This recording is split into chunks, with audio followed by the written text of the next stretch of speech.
Hello everyone, this is a quick video about the last product animation that I made, which you can see right here.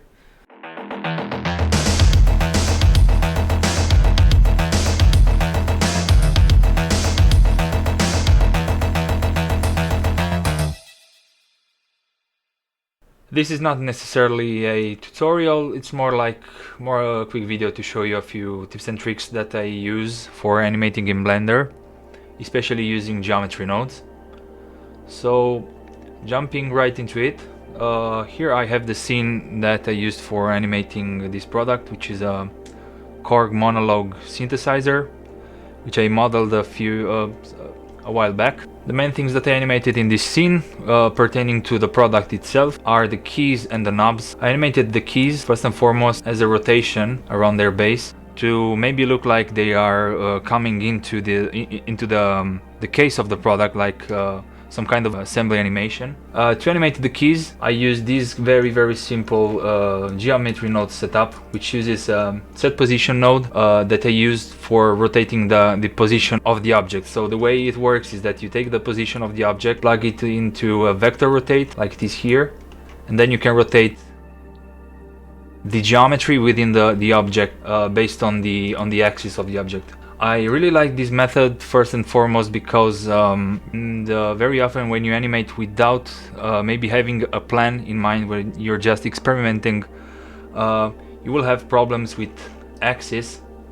Like in this case, especially if you have many objects like a chain of children and parents, you're gonna end up with a lot of axes that are maybe screwed up, they are rotating in the weird way.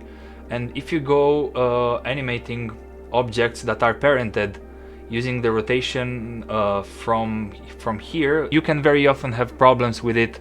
They may not rotate the way you expect them to be. So to avoid this problem, I use a modifier, geometry nodes modifier, that acts directly within the local axis of the object. So now you can rotate it about its local axis depending on how you model the object or how it's oriented. And I use it very often because you can quickly copy this setup to all the other objects that you want to animate, which is what I did here. To get this smooth curve effect, like a stair, I used an empty object that drives the position of gradient texture, which controls, it's very crude setup, yeah, which controls a change in angle on the x-axis. So the x-axis is this one, and based on the position of this empty, which should be this one, yes, the key animator, based on the position of this empty relative to each individual key, you're gonna have a different rotation in the keys.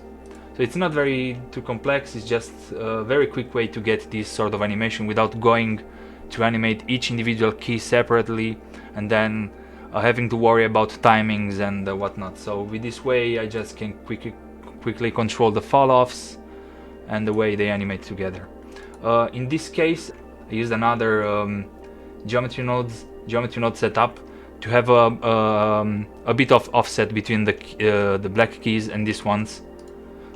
Just change the mix in this node here to be a lower angle in the beginning than these ones. The other important thing that I animated with geometry nodes in this particular sequence were the knobs. First, their movement, so the way they come back into place, and their shape as well, because when I first modeled this object, I did not anticipate I would be animating it, so I just modeled the knob covers, without having anything underneath.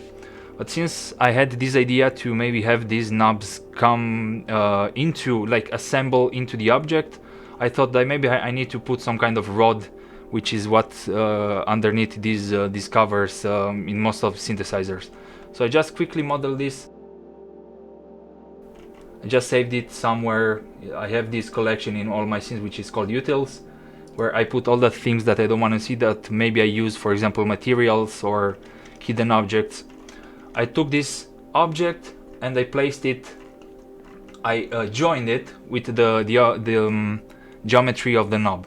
It's very simple, I did not do very much, just moved it a bit on the z-axis to get inside the case behind the front plate of the synthesizer.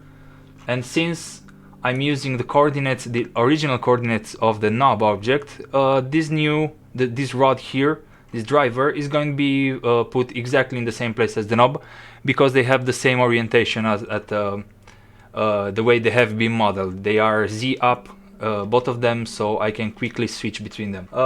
The animation of the knobs, it's really extremely simple. I just use again a set position node, plugged in it a combine XYZ node, and then I'm controlling the displacement of the knob in the with this slider here. It's very simple.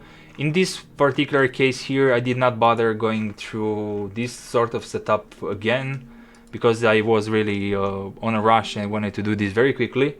So I just exposed this parameter here and animated one of the knobs, then Control Shift click, Control L. I'm copying the animation data and the modifiers from the first knob. And after I have this, since I very often use the nonlinear animation setup, I have all the animations of each of the knobs displayed as bars here, which show you the start and the end of a particular animation or group of keyframes, so to speak.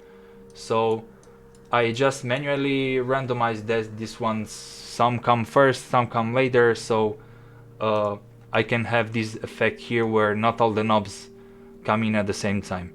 So just to randomize things a bit. As you can see, it's not very complicated. It's just it's very artistry to say so, because when you want to quickly put down ideas and conceptualize things, you don't always have very much time to get so technical. Even though I really love to get technical with geometry nodes when I can, but when I can't, I just use them as a very quick and easy tool to animate stuff or make my life easier in Blender. Another sequence where I did exactly just the same thing that I showed you before is this one, where I have many pieces of components of the synthesizer going in together. This is very good when you have a lot of objects such as screws. There can be many of them, and I don't want to animate each one of them, and I don't want to copy the animation data between them, because if I copy the animation data of this one that goes in and out, if I copy the animation data on these to all these ones, they will copy the X and Y position of this object as well. So I cannot easily tell Blender to copy the animation data on their local axis and just animate them with an offset like you would do. So to solve this problem, I did again use the geometry nodes modifier. Again, very simple. I just exposed the XYZ axis on the set position node, so I can easily animate the movement of these screws on their Z axis and easily copy each one of them. Then I can either animate this one individually for each one of the screws if I want to, or I can just copy, in this case, really copy the animation data from this first object, because the only thing that will be animated would be this parameter here, and we are not touching any of the coordinates in the world of this object. This is true for this object as well, which I copied the exact same modifier from these ones, and they behave the same way. Another thing I use the geometry nodes for, it's not necessarily animation, but it's very particular to this exact case here. Let me show you what I mean. This synthesizer here has some LEDs inside of it, particularly behind buttons and behind some of the indicators here, as you can see here. There are a lot of LEDs behind this one here, as you can see, and I animated these ones in this particular sequence at the end of the shot, where you can see each LED turning on as it would when you turn on the real synthesizer, which I have besides me. The way I did this was just creating a geometry node setup for these objects here. It's one single object with many separated mesh islands. It may look cluster and complicated, but it's really not. As I just said, I have separated mesh islands which geometry nodes can identify and give them separate index each. For example, this first mesh island, which was the first one I modeled, has an index of 0. The next one has an index of 1, 2, 3 and so forth, until the last one, which would be, as you know, maybe n-1. I'm basically asking geometry nodes to enable this calculation, because that's what I'm doing here actually. This statement will always be true for this particular phase here, and I'm simply telling geometry node, yes, do that calculation and put it forward in this add node here. If I do that for all the LEDs, as you can see here, I'm basically switching on all these features here, so they are being added up. I forgot to clamp this, but it doesn't really matter at this point. You can clamp them to have always one, because as I'm adding them up, there are 16 knobs that I'm turning on. It will be a big number. You'd preferably only want 0 or 1, because you are multiplying this in the shader editor for a value which is going to be the actual brightness of the LEDs. But as I said, I'm capturing this and then I'm storing them within an attribute called steps, which I am actually calling in the shader editor of this object. So this is another very quick and easy tool to use. Doing things in geometry nodes, save an attribute and then use it in the shader editor to do various things. In this case, it will be for turning on these LEDs. So if I go into render view, you can see the result here. For all the other, I can change the color, it's no problem, or maybe I can even make it more intense or less intense. That really doesn't matter at this point. So I can quickly turn them off like this, and this very much resembles the way you interact with these buttons in reality, actually, on the real product. I have one single mesh that has all these parameters exposed here that I can quickly animate, as you can see here, which is like a stair of keyframes which turn on the LEDs. So it's a very simple setup, but it's very effective and very time saving, because it's non-destructive. You don't have to put like a lot of keyframes for individual objects, and maybe you have to take care of each one of them if you make a modification. I have this set up on these LEDs as well, because they turn on too. Obviously I cannot have any more than 3 LEDs turned on, because there are just 3 LEDs in this object. Same thing here. This will be 4.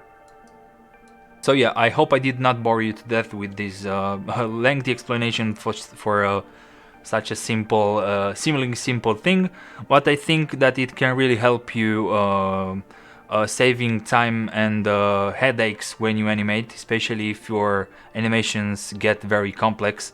There are many other things that you can do with geometry nodes that can help you with animation, and I might cover this in future videos. So thank you for watching this, and see you next time.